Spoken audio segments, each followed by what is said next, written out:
আবু, তুই এখানে কি করে এলি? আজ তোকে পিটিয়ে ঠান্ডা করব। দাদা, মেরো না আমাকে। আমি লুকিয়ে লুকিয়ে এসেছি তোমার সাথে মাছ ধরার জন্য। তা পুচকে ছেলে, তুই কি মাছ ধরবি?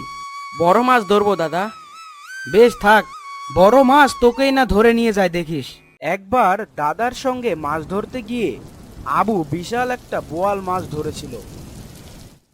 বোয়াল মাছ ধরার দিনও দাদা সাজেদ ও তার বন্ধুরা একেবারেই জানতে পারেনি যে ছোট্ট আবু তাদের সঙ্গে যাচ্ছে।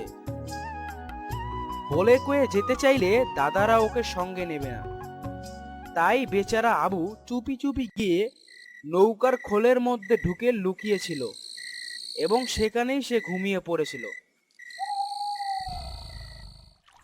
আবুর বড় ভাই সাজেদের মাছ ধরার নেশা খুব। অনেকবার সে বড় বড় মাছ ধরেছে। এবারও দুই বন্ধু বিপুল আর বায়েজিৎকে নিয়ে সে মাছ ধরার প্ল্যান করছিল। তারপর সব গোছগাছ করে বাড়ির নৌকাটা নিয়ে মৌরিবেলের পথে রওনা হলো। সঙ্গে নিল কয়েক রকম জাল, হারিকেন আর মাছ আনার বড় বড় খালুই। আর নিল রাতের খাবার। নৌকা বাইবে কিষান তিনু, দরকার হলে ওরাও হাত লাগাবে। অতিরিক্ত দুটো বইটাও সঙ্গে করে নিল তারা। ওদিকে আবু ছটফট করছে কি করে সে ওদের সঙ্গে যাবে। বিপুল ও বায়েজিৎকে নিয়ে সাজেদ যখন নৌকায় মৌরিবিলে যাবার পাকাপাকি প্ল্যান করছিল, তখন আবু শুনে মনে মনে ঠিক করে ফেললো সে ওদের সঙ্গে যাবে, তাতে যা হয় হবে। আবুর এই গোপন প্ল্যান সাজেদরা কিছুই জানতে পারেনি। আকাশে মেঘ, তাই তারা সন্ধ্যার আগেই বেরিয়ে পড়ল। মাছ ধরা হবে রাতে। হারিকেনের আলো দেখলে মাছেরা কেমন যেন রাতকানা হয়ে যায়। তখন মাছ শিকারীরা জাল দিয়ে ধরে ফেলে সেই পথ ভোলা মাছগুলোকে। কিছু দূর যাবার পর ঝরঝর করে বৃষ্টি নামলো। ওরা তিনজন ছাতা মাথায় দিল। মাতাল মাথায় তিনু নৌকার হাল ধরে বসে রইল। সন্ধ্যা হলো, বৃষ্টি থামলো, হারিকেন জ্বালা হলো। একটু পরেই হারিকেন নিবু নিবু হয়ে এলো। সাজেদ হারিকেনটা নাড়িয়ে দেখে তেল নেই একটুও তাতে। নৌকার খোলের মধ্যে কেরোসিনের বোতল।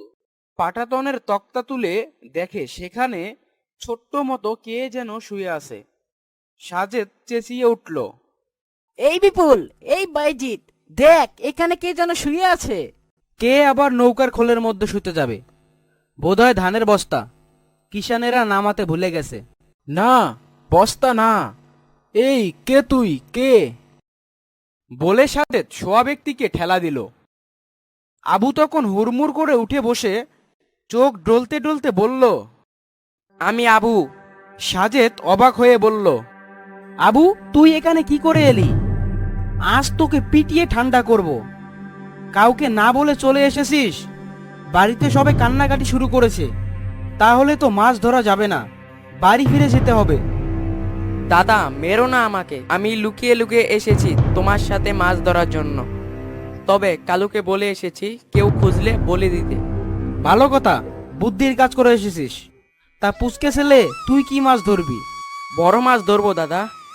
বেশ থাক, বড় মাছ তোকেই না ধরে নিয়ে যায় দেখিস। তুই বরং পাটাতনের নিচে তোর জায়গায় গিয়ে ঘুমিয়ে থাক। মাছ এসে তোকে ডেকে তুলবে। না, আমি ঘুমাবো না। আমি বড় মাছ ধরবো। তোমরা মাছ ধরবে, আমি ঘুমিয়ে থাকবো, তা হবে না। তা তুই কি দিয়ে মাছ ধরবি? আমি বড়শি আর টোপ নিয়ে এসেছি। আবু তখন তার পুটলি থেকে বড়শি আর টোপ বের করে দেখালো। তা দেখে সাজেদ ও তার বন্ধুরা তো হেসেই গড়াগড়ি। এমন অদ্ভুত বড়শি আর টোপ তারা কখনো দেখেনি। সাজেদ বলল, ও, এই তোর বড়শি? কেরোসিনের টিনের আংটা দিয়ে বানানো। এ দিয়ে মাছ কেন, কুমিরও ধরতে পারবি।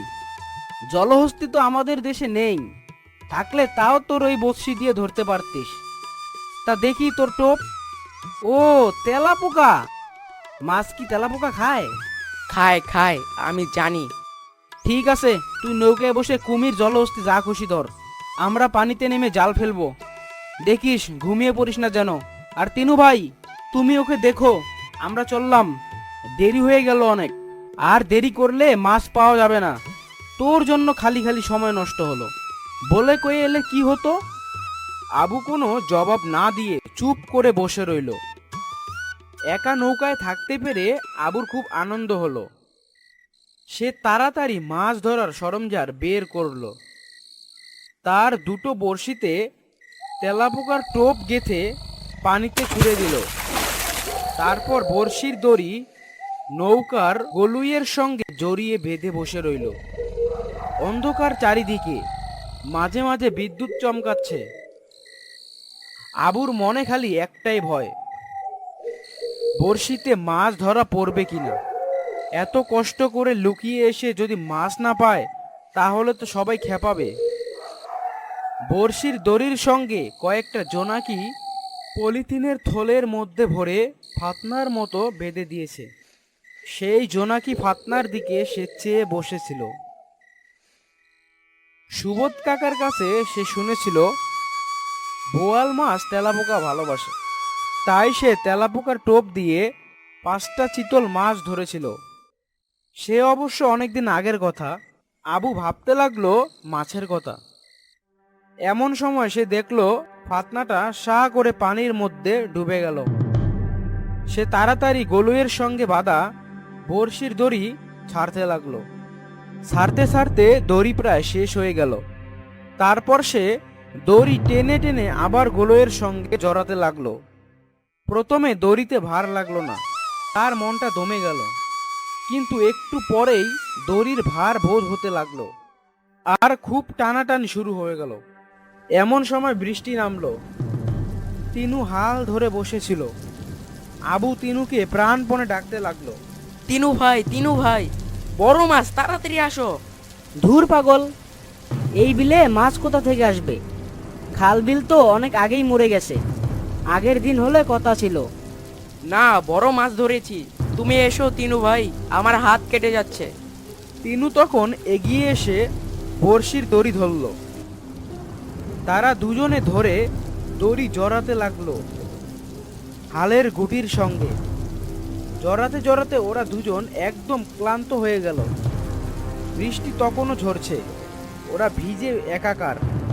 কিন্তু সেদিকে খেয়াল না করে ওরা বড়শির দড়ি টেনে যেতে লাগলো।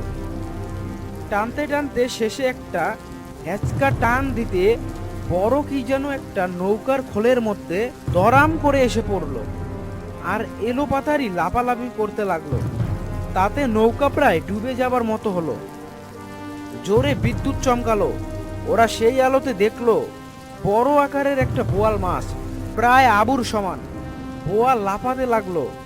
তিনু তখন খোলের তলা থেকে একটা বস্তা এনে বোয়ালের গায়ে চাপা দিল। খানিকক্ষণ ধস্তাধস্তি করে বোয়াল শান্ত হলো। আবুর খুশির নাচ তখন দেখে কি। এমন সময় সাজেদেরা ফিরে এলো। আজ তাদের জালে পুঁটি ছাড়া কিছুই ধরা পড়েনি, তাই রাগ করে তারা তাড়াতাড়ি চলে এসেছে। এসেই দেখে আবুর বিশাল বোয়াল। দেখে তাদের বিশ্বাস হতে চায় না। সাজেদ বলল, এই আবু, এত বড় বোয়াল কোথা থেকে এলো? পানি থেকে, আর আমি ধরেছি।